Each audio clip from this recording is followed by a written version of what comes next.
Hey everybody, Denise with Lazy K Mountain Homestead. Well, today I am going to make a recipe I've never tried before. It's out of the Bald Blue book, and that's a canning book if you're not familiar with it. And it is strawberry lemon marmalade. And I thought that sounded really good. I got a bunch of strawberries from the, let me see if I can see that. A bunch of strawberries I ordered from the football team here in Monterey that was selling them as a fundraiser. So I ordered 2 flats, and I thought this would be something different, and I love marmalade, and so does Willis, so we thought we'd go ahead and try this. So what I've got to do first is go ahead and cap each one of my strawberries, and then I'm going to crush them. And capping means you take off the greenery, the leaves. If you have a capper, that's fine. Otherwise, I just go ahead and use my paring knife and just kind of cut in there and get that little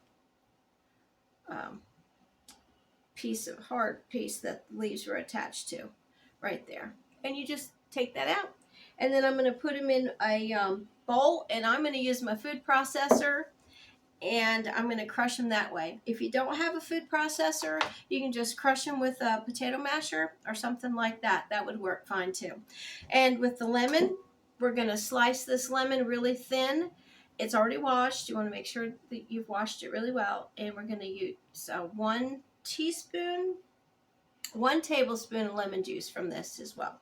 So I'm going to go ahead and cap all these strawberries, and I will be right back. Hey guys, okay, well, what I did was I went ahead and I measured out my 4 cups of crushed strawberries. So here they are waiting. They look so good, aren't they pretty? So I did those in the food processor, but like I said, if you don't have a food processor, you could do them in a blender, or you could just do them by hand with a potato masher. But you want to make sure that they're nice and, you know, kind of chunky. Let me show you. Like so. Because it's going to be in your jam. And then with the lemon, I went ahead and I did this in the food processor too, because I want it to be really thin slices. See how thin that is? And I also had to juice 1 tablespoon of lemon juice, so I've got that out of there too. And even though one side it didn't have pulp in it anymore because I used it for the lemon juice, I went ahead and I used that as well. Let's see if I can find one in here. Because you want the peel, because that's the marmalade. You know, when you buy orange marmalade or lemon marmalade or lime marmalade, it's the peel. So what we're going to do right now is I've got a small pot here with water, just enough to cover these. And we're going to go ahead and boil them down and get them tender before we start making our jam. And we are going to just put them in there. It won't take too long, maybe 5 or 10 minutes. We'll just see, but I'll check for tenderness. And I'm going to add 1 tablespoon of sugar in here. And we're going to bring it to a boil, and then I will turn it down to a simmer. So we'll go ahead and get that done. And what I've got out, of course, I've got my 1 tablespoon of lemon juice. I've measured out 6 cups of white sugar. And the recipe called for 6 tablespoons of powdered pectin, which is like Sure-Gel. Well, I wasn't really sure how many tablespoons was in 1 packet. I'm using Mrs. Wage's. You can use Sure-Gel or a ball, whatever you've got in hand. But 1 packet is exactly 6 tablespoons. So that's that. So here we've come to a boil. We go ahead and turn this down to a simmer. Probably a little bit more than like medium, between medium and medium high, because we do want it to go ahead and just get them tender. Okay, so when we've got those tender, I'll be back and we'll put this together. Okay guys, the lemon peel is nice and tender, and that was about 7 minutes. So what I'm going to go ahead and do is get that out with a slotted spoon. I'm going to put it in my pan. You don't want that water in there with it. You just want your lemon peel. And that was 1 small lemon sliced very thin for your marmalade. Okay, so I'm going to go ahead and set that aside over there. We are going to go ahead and put all of our strawberries in the pan with the lemon. That's 4 cups of crushed strawberries. I'm going to use that.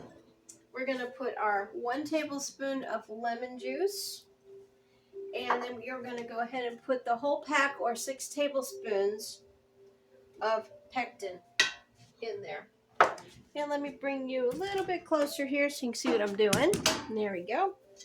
I'm just going to go ahead and mix that around gently. And I'm going to turn the heat on this burner. Probably between medium and medium high.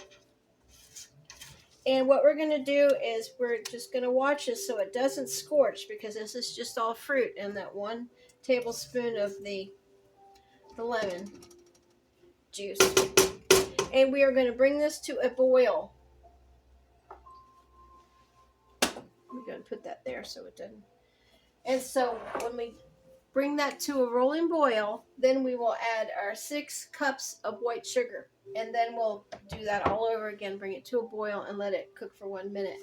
In the meantime, I have got 4 pints ready. These are clean, washed, sanitized, and I've got warm water in them. Now, if you want to use the half-pint jars, which are called jelly jars, you can use them, and the recipe calls for 6 to 7. So I'm thinking maybe 4, possibly 3.5 of the regular pint size. And I've got my lids ready, and I will get my rings in a minute. And this is going to be a boiling water bath process, so that is not a pressure canner. And if you don't have a boiling water bath canner, you can use a stock pot. It'll work just fine, but just make sure that you have like a tea towel down there in the water. And we will cover that when I get to that point. But you want to have everything ready. When this comes to boil, you want to be able to have your sugar already measured out. That's kind of standard procedure. Whenever you're making any kind of jam or jelly, you want to make sure everything is ready to go, because it is a fast process. Okay, so while this is going to come to a boil, like I said, I'm watching it, so I don't want it to scorch. That would be awful. So I'm just kind of mixing it around, just making sure that we don't have anything that's burning. So in the meantime, while all that's happening, I'm going to go ahead and kind of clean up, and I'll be back when we put the sugar in. Okay, I went ahead and I switched out to a lower pan because I couldn't really see inside that bigger one. So we can see how beautiful that is, and that's the lemon, the pectin, the lemon juice, and the strawberries. And it is boiling. Not a rolling boil yet. We want to have it a little bit more of a boil than what we've got there. It'll just take a couple minutes, and this isn't a timed boil or anything. The next step will be timed. And over here I've got my lids and my rings, and I always warm them up. Some people don't anymore, but I do, because it's just the way I was taught how to can years and years ago, and I just still kind of do that.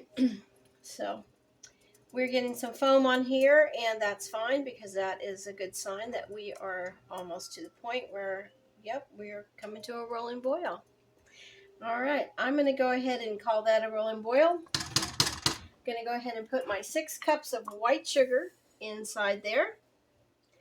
Now, what we want to do is mix this around, and we want to make sure that the sugar is dissolved before we start worrying about our rolling boil and our 1 minute time.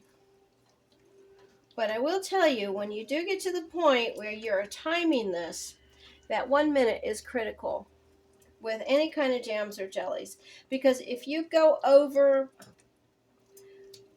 I mean, I don't think a couple seconds is going to matter, but if you go over for any length of time, even up to 2, you can actually destroy the pectin, and it won't set, and you'll have syrup.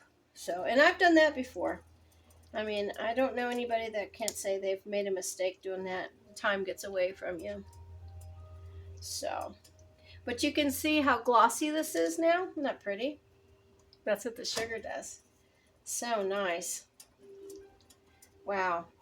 I'm hoping this is going to have some tartness to it. The strawberries I got from a fundraiser that I think I told you earlier, the football team in Monterey was selling them. They're from Plant City, Florida, and they weren't the sweetest this year, but you know, sometimes that happens, especially with weather. But they're beautiful strawberries. The red, look at the color on them, beautiful. So I'm sure this is gonna be a little bit tart sweet. That's kind of what I was going for anyway with the lemon. Isn't that beautiful? Oh, it smells so good. Okay, what did I do with my little, well, I'll just bring this back up.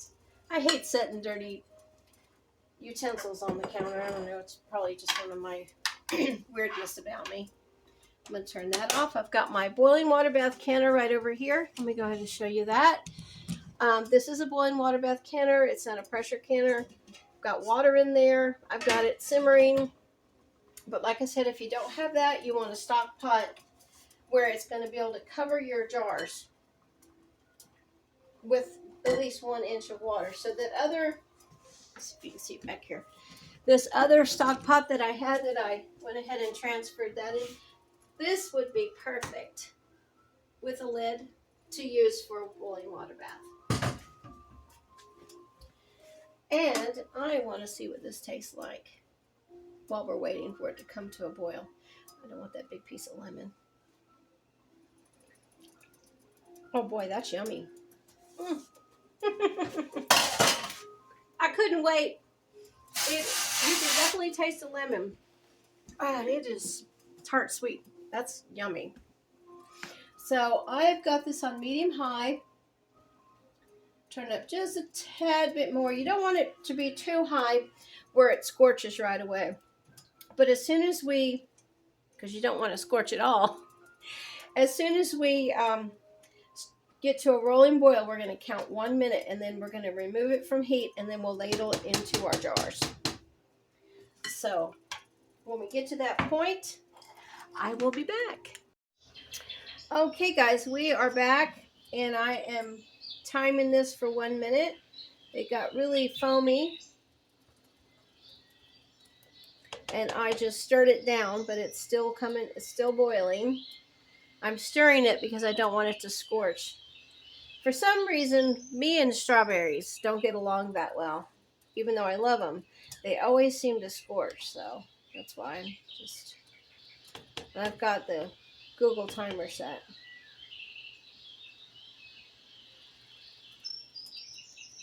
So anytime that goes off, we'll know it's been a minute.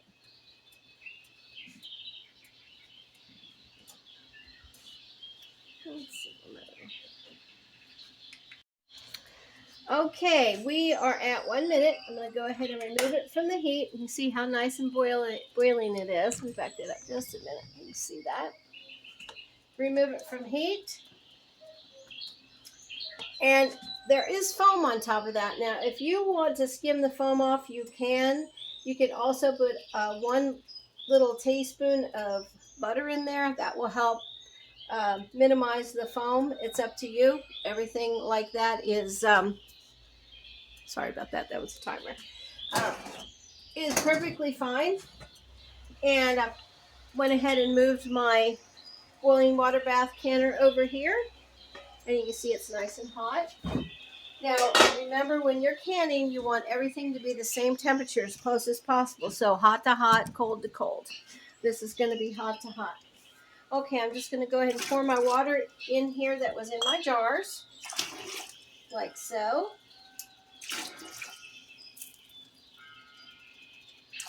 Oh, this looks so good. I just love the color. All right, let me get my canner.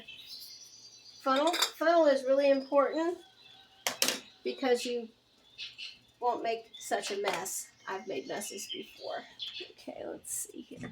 See if I can make this go up just a minute. There you go.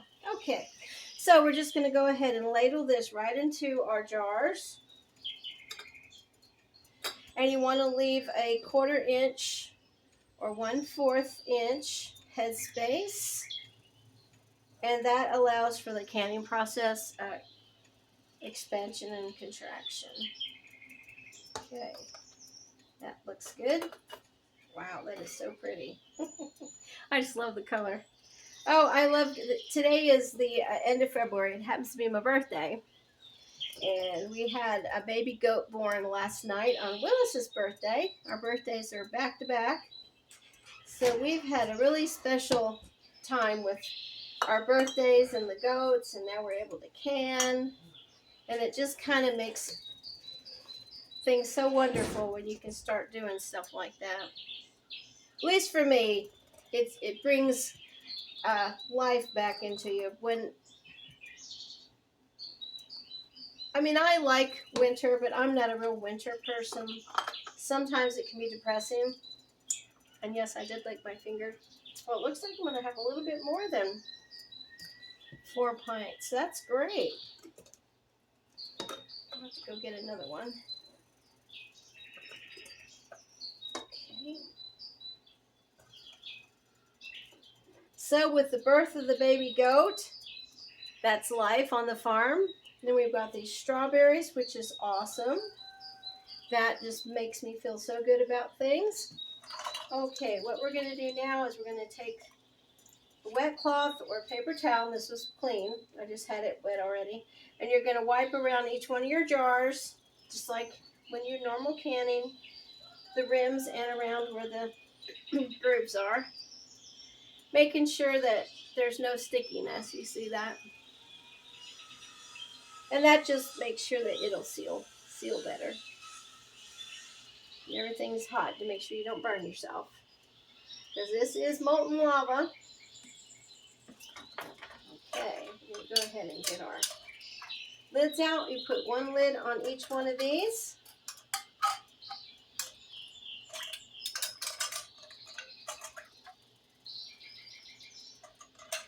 Followed by a ring on each one of these. And you're going to hand tighten the rings, and you're going to put these right in your boiling water bath can or stock pot, whatever you've got, whatever you're using.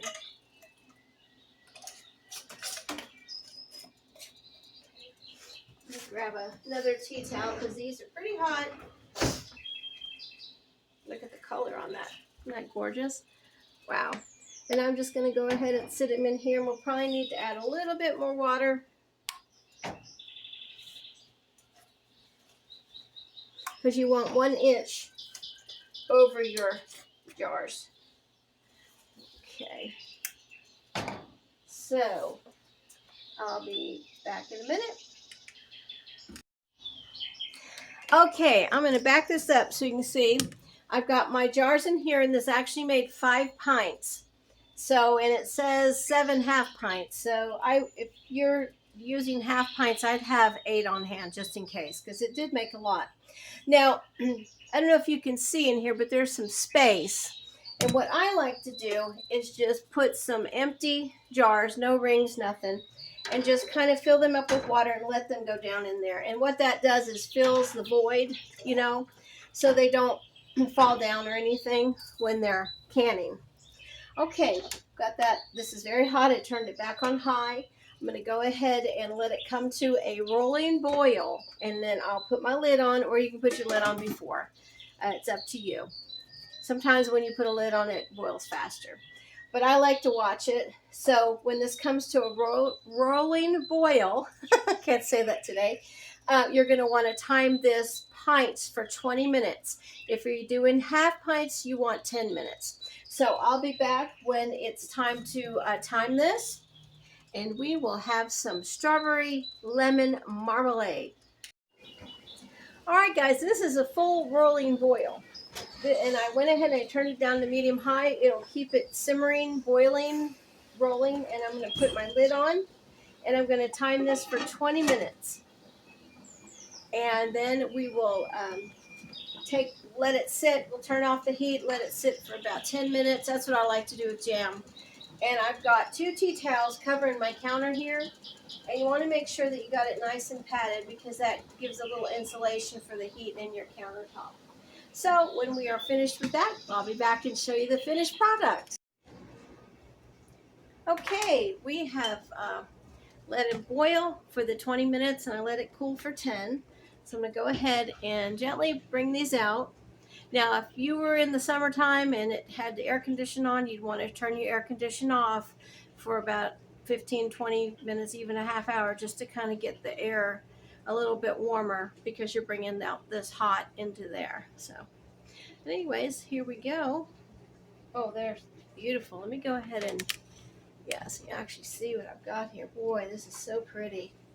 See, I just gently kind of bring it out so it kind of acclimates itself to the air temperature, ambient air temperature.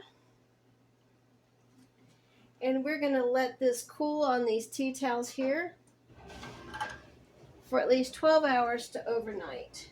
Boy, that is some kind of beautiful. Wow. Okay. And you can see that the fruit has kind of lifted. That's okay because this is just strawberry juice down there. And once it's cooled enough, after 12 hours, I'll flip this and let it kind of sit on the top there before I take the rings off, and it'll just kind of make it all go together. So that's what I usually do. That's the way I was taught a long time ago. So anyways, it's always worked for me. So there you go, guys. This is lemon strawberry marmalade. And I just think it's gorgeous. I can't wait to try it. So be about maybe 3 days to a week before I open these up. But I think it was a success. Well, you have a great day, Lazy K Mountain Homestead. I hope you'll like, share, and subscribe. And I hope that you'll be back for some more videos. Thank you so much. And I do want to apologize. It's taken me a while to get videos up again. We're remodeling the kitchen. I don't know if you've noticed, we've got new cabinets, new wallpaper, new countertop. That was hot. And we're going to be working on some more parts of the kitchen. Time and money. We already have them sealing. That's a good sign. So we'll see you soon. Have a great day. Bye.